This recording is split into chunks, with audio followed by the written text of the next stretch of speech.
مسجد الحرام مکۃ المکرمہ اور مسجد النبوی مدینہ المنورہ سے خطبے کا اردو ترجمہ کے لیے ہمارے سوشل نیٹ ورک کو فالو کرنا نہ بھولیں اور اپنے دوست احباب کے ساتھ بھی ضرور شیئر کیجیے۔ خطبہ جمعہ مسجد حرام مکۃ المکرمہ بتاریخ 28 ربیع الاول 1445 ہجری 13 اکتوبر 2023 عیسوی۔ خطیب فضیلت الشیخ ڈاکٹر اسامہ عبداللہ خیاط۔ موضوع اللہ کے ساتھ ادب، ترجمہ محمد اقبال یاسین۔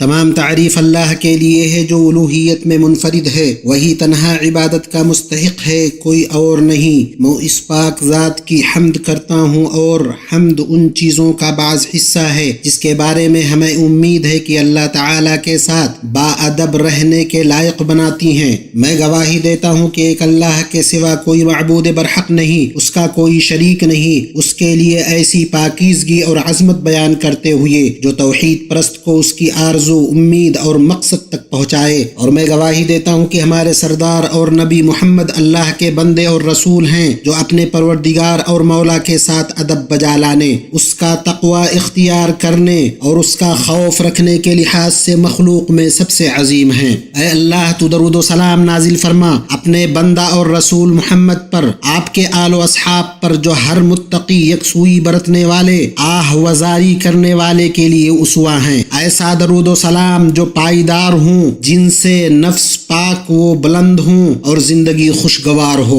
اما بعد، اللہ کے بندو، اللہ کا تقوی اختیار کرو، بہتر انجام تقوی کا ہے، اس کی بدولت متقی بلند ترین مقام تک پہنچتے ہیں، تمام فضیلتوں کو حاصل کرتے ہیں اور تمام مصائب کو دور کراتے ہیں۔ اے ایمان والو، اللہ تعالیٰ سے ڈرو اور سیدھی سچی باتیں کیا کرو تاکہ اللہ تعالیٰ تمہارے کام سنوار دے اور تمہارے گناہ معاف فرما دے، اور جو بھی اللہ اور اس کے رسول کی تابعداری کرے گا اس نے بڑی مراد پالی۔ اللہ کے بندو، چونکہ ادب ان چیزوں کی معرفت کا نام ہے جن کے ذریعہ ہر قسم کی غلطی سے بچا جاتا ہے، اور عظماء میں سے ہر عظیم کے حق میں غلطی سنگین ہوتی ہے، اور اس میں کوئی شک نہیں ہے کہ اللہ تمام عظماء میں سب سے عظیم ہے، بلکہ در حقیقت وہی اکیلا عظیم ہے، جیسا کہ اس حدیث میں آیا ہے جسے امام احمد نے اپنی مسند میں، ابو داؤد نے اپنی سنن میں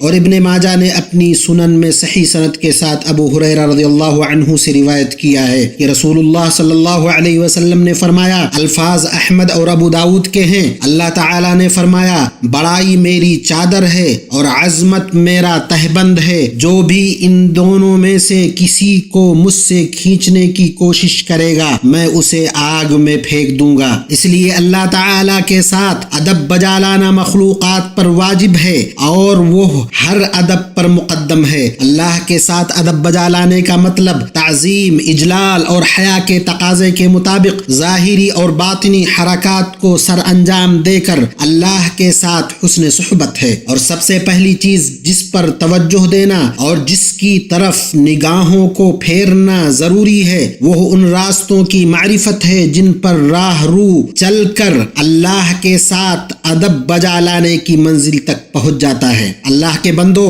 وہ مختلف راستے اور متعدد راہیں ہیں۔ بندہ جب اللہ کے ساتھ ادب بجا لانے کے سب سے عظیم الشان مقام اور سب سے معزز منزل سے واقف ہوتا ہے تو اسے پتہ چلتا ہے کہ اللہ تعالیٰ کے حق کی ادائیگی اس خالص توحید کو پورا کر کے ہوگی جو دین کا سب سے عظیم معاملہ، اعمال کی بنیاد، بندگی کی روح، تقرب کا ستون، اللہ تعالیٰ کی قربت کا اصول اور انس و جن کی تخلیق کا مقصد ہے۔ میں نے جنات اور انسانوں کو محض اس لیے پیدا کیا ہے کہ وہ صرف میری عبادت کریں۔ یہ توحید اللہ تعالیٰ کے ساتھ ادب بجا لانے کا سب سے عظیم راستہ ہے، کیونکہ اللہ کے ساتھ شریک ٹھہرانا اور اس کے لیے ہمسر و ہم مثل بنانا بالکل ادب میں سے نہیں ہے۔ اللہ تعالیٰ کے ساتھ ادب بجا لانا تبھی کسی کے لیے استوار ہوگا جب وہ اسے ایک جانے، صرف اس کے لیے عبادت کو خالص کرے، اس کے اسما و صفات کے ساتھ اسے پہچانے اور اس کے دین، شریعت اور اس کی پسندیدہ و ناپسندیدہ چیزوں کے ساتھ اسے جانے۔ جب بندہ اپنے اوپر اللہ کے عظیم احسانات اور اس کی بے شمار نعمتوں کی طرف دیکھتا ہے جو اسے اپنی ماں کے رحم میں اس کی ابتدائے آفرینش سے لے کر اپنے رب سے ملنے کی گھڑی تک حاصل ہیں، تو وہ لا محالہ خود کو ان نعمتوں کے عطا کرنے والے کا شکر ادا کرنے والا پاتا ہے۔ وہ زبان سے شکر یوں ادا کرتا ہے کہ اللہ کی ایسی حمد و تعریف کرتا ہے جس کا وہ اہل ہے۔ محبت، انابت اور تواضع وہ خاکساری کے ذریعہ دل سے شکر ادا کرتا ہے، اور اعضاء و جوارح سے شکر یوں ادا کرتا ہے کہ ان کے تمام اعمال کو اللہ تعالی کی اطاعت کی طرف پھیر دیتا ہے اور اس کی خوشنودی کے لیے جستجو کرتا ہے۔ یہ اللہ تعالی کے ساتھ ادب بجا لانے کا ایک راستہ ہے، کیونکہ نعمتوں کا انکار کرنا، احسانات کا اقرار نہ کرنا اور نعمتوں اور نوازشوں کے اعتراف سے منہ موڑنا اللہ کے ساتھ ادب بجا لانا بالکل نہیں ہے۔ جب صاحب عقل و خرد اللہ تعالی کی وسعت علم اور اس بات میں غور و فکر کرے گا کہ اللہ آسمان و زمین کی ہر چیز کا احاطہ کیے ہوئے ہے اور اس میں اللہ کا انسان کے تمام معاملات کا احاطہ کرنا اور اس کے تمام حرکات و سکنات، اقوال و افعال پر اس کا مطلع ہونا ہے، تو یہ غور و فکر اس کے اندر اللہ کی ہیبت پیدا کرے گی، جسے وہ اپنے دل میں اس وقار و تعظیم کے ساتھ محسوس کرے گا جو اسے ایسی حیا بخشے گی جس سے وہ اللہ کی معصیت سے آلودہ نہیں ہوگا اور اس کے اوامر و نواہی کی خلاف ورزی کرنے کی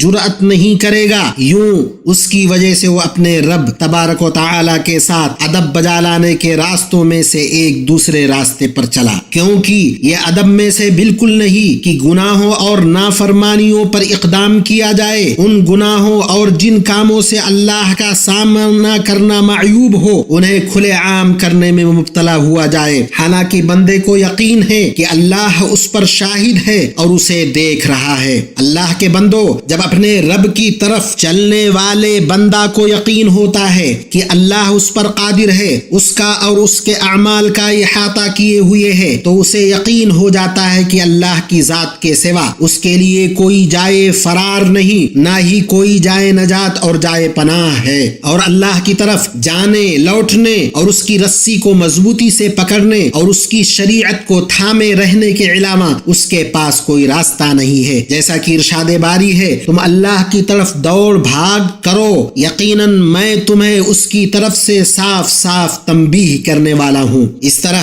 اس نے وہ راہ اختیار کر لی جس سے وہ اپنے رب کے ساتھ ادب بجا لانے میں کامیاب ہوگا، کیونکہ عاقل آدمی اس بات میں ذرہ بھی شک نہیں کرتا کہ یہ ادب میں سے نہیں ہے کہ آدمی اس ذات سے دور بھاگے جس سے فرار نہیں، اور نہ ہی اس کے فیصلہ سے کوئی بچانے والا ہے، اور اس کے حکم کو کوئی ٹالنے والا، نہ ہی اس پر کوئی اعتراض کرنے والا ہے۔ اور جب انسان اپنے سبھی امور میں اللہ تعالی کے لطف جمیل پر غور کرتا ہے اور اپنے رب کی رحمت کے آثار کو خود پر اور سبھی بندوں پر دیکھتا ہے، جیسا کہ ارشاد باری ہے، اللہ نے فرمایا کہ میں اپنا عذاب اسی پر واقع کرتا ہوں جس پر چاہتا ہوں، اور میری رحمت تو تمام اشیاء پر محیط ہے۔ تو وہ رحمت ان لوگوں کے نام ضرور لکھوں گا جو اللہ سے ڈرتے ہیں، زکوٰۃ دیتے ہیں اور جو ہماری آیتوں پر ایمان لاتے ہیں، تو یہ چیز اسے اللہ کے سامنے گریہ وزاری اور نیک بات، نیک عمل کے ذریعہ تقرب حاصل کر کے اس کی عظیم رحمت اور اس کی خوبصورت نوازشوں کی مزید طلب پر ابھارتی ہے۔ اسی طرح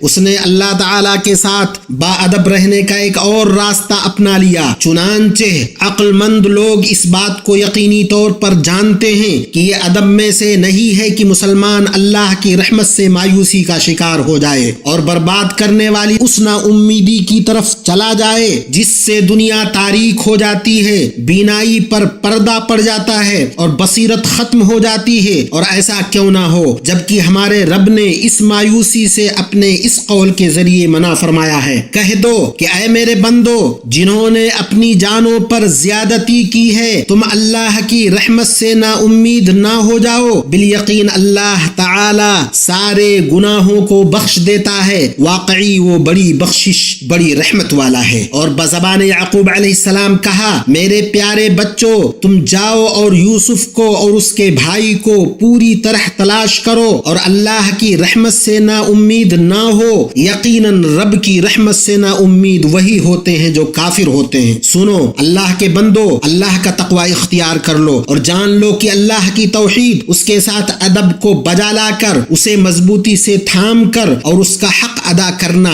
مقام و منزلت کی اونچائی، درجات کی بلندی اور اچھے انجام کا باعث ہے۔ اللہ تعالی مجھے اور آپ کو اپنی کتاب کی ہدایت اور اپنے نبی محمد صلی اللہ علیہ وسلم کی سنت سے نفع پہنچائے۔ میں اپنی یہ بات کہتا ہوں اور اللہ عز و جل سے اپنے لیے، آپ سب کے لیے اور تمام مسلمانوں کے لیے ہر گناہ سے مغفرت طلب کرتا ہوں، یقیناً وہ معاف کرنے والا اور رحم کرنے والا ہے۔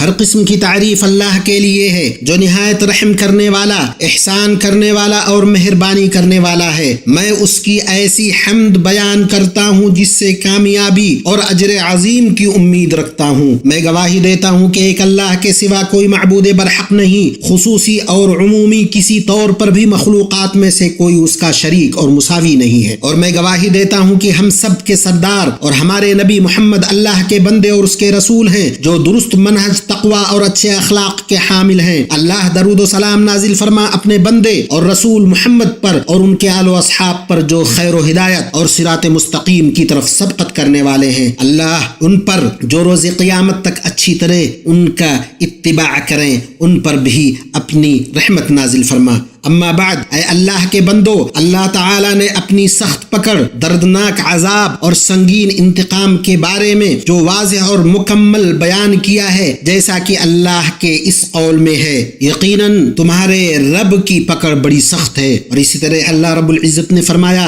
یقیناً جن لوگوں نے اللہ کی آیات کا انکار کیا ان کے لیے سخت عذاب ہے، اللہ غالب اور انتقام والا ہے۔ اس میں اور اس بات میں ابن آدم غور و فکر کرے گا کہ اللہ جلد حساب لینے والا ہے، تو یہ غور و فکر اسے اپنے رب کو خوش کرنے والے عمل کو انجام دے کر اور اسے ناراض کرنے والے عمل سے بچ کر رب کے تقوی پر ابھارے گی۔ اسی طرح وہ اللہ تعالیٰ کے ساتھ باادب رہنے کے ایک اور راستے پر چلا، کیونکہ عقل مندوں کے نزدیک اس میں تھوڑا بھی شک نہیں کہ یہ ادب ہے ہی نہیں کہ کمزور و عاجز بندہ اپنے قوی و قادر، انتقام والے، زبردست، غالب رب سے اس کے اوامر و نواہی کو نہ مان کر اس سے مقابلہ کرے۔ جب ایک مسلمان اپنے رب کے ساتھ اچھا گمان رکھتا ہے تو وہ جان جاتا ہے کہ وہی اس کی حاجتوں کو پورا کرنے والا، اس کی خواہشات کی تکمیل کرنے والا، اس پر اپنی نعمتیں نچھاور کرنے والا اور اسے اجر و ثواب سے نوازنے والا ہے۔ جب تک کہ وہ اس کا فرما بردار رہے، اس کے لیے متواضع ہو، اس پر بھروسہ کرنے والا ہو، اس سے امید لگانے والا اور اس سے خوف کھانے والا ہو۔ اور اس طرح سے مسلمان بندہ اپنے مولا جل وعلا کے ساتھ ادب کی راہوں میں سے ایک اور راہ پر چلا، کیونکہ عقل و خرد والوں کا اس بات پر اجماع ہے کہ یہ ادب ہے ہی نہیں کہ حرام چیزوں میں پڑ کر، گناہوں کا ارتکاب کر کے خود کو اللہ کے عذاب اور اس کی سزا کا مستحق بنا کر بندہ اپنے رب سے بدگمان رہے اور یہ گمان رکھے کہ وہ اس سے باخبر نہیں ہے اور اس کو اپنے دردناک عذاب و عقاب سے دوچار کرنے والا نہیں ہے۔ وہی بدگمانی ہے جس کا ذکر اللہ رب العزت والجلال نے اپنے اس قول میں فرمایا ہے، تمہاری اسی بدگمانی نے جو تم نے اپنے رب سے کر رکھی تھی تمہیں ہلاک کر دیا اور بالآخر تم ضیاءکاروں میں سے ہو گئے۔ اللہ کے بندو، اللہ کا تقوی اختیار کرو، اس کی توحید، اس کی اطاعت، اس کے شکر اور اچھی عبادت کے ذریعے اور اس کے حکم کی مخالفت اور اس کی معصیت سے بچ کر اس کے ساتھ بہتر ادب سے پیش آؤ، اس کی خوشنودی سے سرفراز ہوگے اور اس کی تکریم کے گھر جنت میں جاؤ گے۔ اور ہمیشہ یاد رکھو کہ اللہ نے آپ کو خیر انام پر درود و سلام پڑھنے کا حکم دیا ہے، چنانچہ اس نے اپنے سب سے سچے بہتر کلام میں فرمایا، بے شک اللہ اور اس کے فرشتے اس نبی پر درود بھیجتے ہیں۔ اے ایمان والو، تم بھی ان پر درود بھیجو اور خوب سلام بھی پڑھتے رہا کرو۔ اے اللہ، تو درود نازل فرما محمد پر اور آل محمد پر جیسا کہ تو نے درود نازل فرمایا جہانوں میں ابراہیم اور آل ابراہیم پر، بلا شبہ تو قابل تعریف اور صاحب عظمت ہے۔ اے اللہ، تو برکت نازل فرما محمد محمد پر اور آل محمد پر جیسا کہ تو نے برکت نازل کی جہانوں میں ابراہیم اور آل ابراہیم پر، بلا شبہ تو قابل تعریف اور صاحب عظمت ہے۔ اے اللہ تو راضی ہو جا چاروں خلفاء ابو بکر، عمر، عثمان، علی اور تمام آل و اصحاب اور تابعین سے، اور ان سے جو قیامت تک اچھی طرح ان کی پیروی کریں، اور ان لوگوں کے ساتھ ہم سے بھی راضی ہو جا اپنے عفو و کرم، جود اور احسان سے، اے اکرم الاکرمین۔ اے اللہ اسلام اور مسلمانوں کو غلبہ عطا کر، دین کے قلعہ کی حفاظت فرما، مسلمانوں کے دلوں کو جوڑ دے، ان کی صفوں کو متحد کر دے، ان کے سربراہوں کی اصلاح کر اور حق پر ان کے کلمہ کو جمع کر دے اے رب العالمین، اور اس ملک کو اور مسلمانوں کے بقیہ تمام ملکوں کو امن و اطمینان کا گہوارہ بنا۔ اے اللہ ہمیں اپنے وطن میں امن عطا فرما، ہمارے سربراہوں اور حکمرانوں کی اصلاح فرما، ہمارے ولی امر کی حق سے تائید کر اور انہیں نیک مشیروں سے نواز۔ اے اللہ دعا کے سننے والے، انہیں تو اس کام کی توفیق دے جو تجھے پسند ہو اور تو اس سے راضی ہو۔ اے اللہ انہیں اور ان کے ولی عہد کو اس کی توفیق دے جس میں اسلام اور مسلمانوں کی بھلائی ہو اور جس میں بندوں اور ملک کا مفاد ہو۔ اے وہ ذات جس کی طرف قیامت کے دن لوٹنا ہے۔ اے اللہ اس ملک کی حفاظت فرما کہ وہ ہر خیر کو سمیٹے ہو، ہر شر سے محفوظ ہو، اسی طرح سارے مسلمان ممالک کو۔ اے اللہ مسجد اقصی کو آزاد کرا، فلسطین میں مسلمانوں کی حفاظت کر، ان کا معین و مددگار، مؤید اور حامی بن جا۔ اے اللہ ہمارے دین کی اصلاح فرما جس میں ہمارے معاملے کی حفاظت ہے، ہماری دنیا کی اصلاح فرما جس میں ہماری زندگی ہے، اور ہماری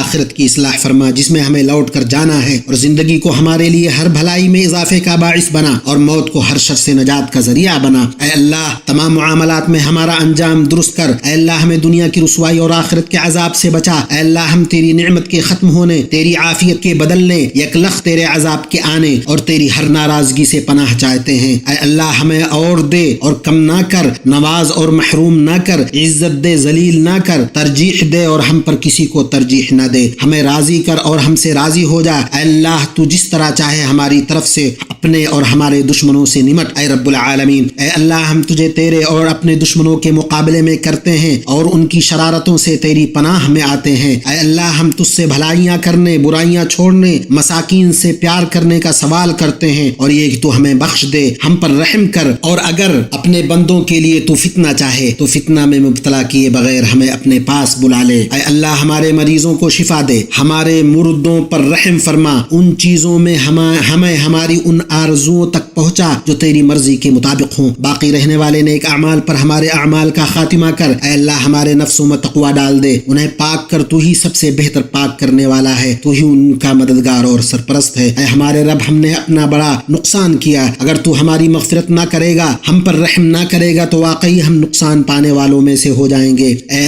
ہمارے رب ہمیں دنیا میں نیکی دے، آخرت میں بھلائی عطا فرما اور ہمیں عذاب جہنم سے نجات دے۔ اے اللہ درود و سلام نازل فرما اپنے بندے اور رسول محمد پر اور ان کے تمام آل و اصحاب پر، والحمد للہ رب العالمین۔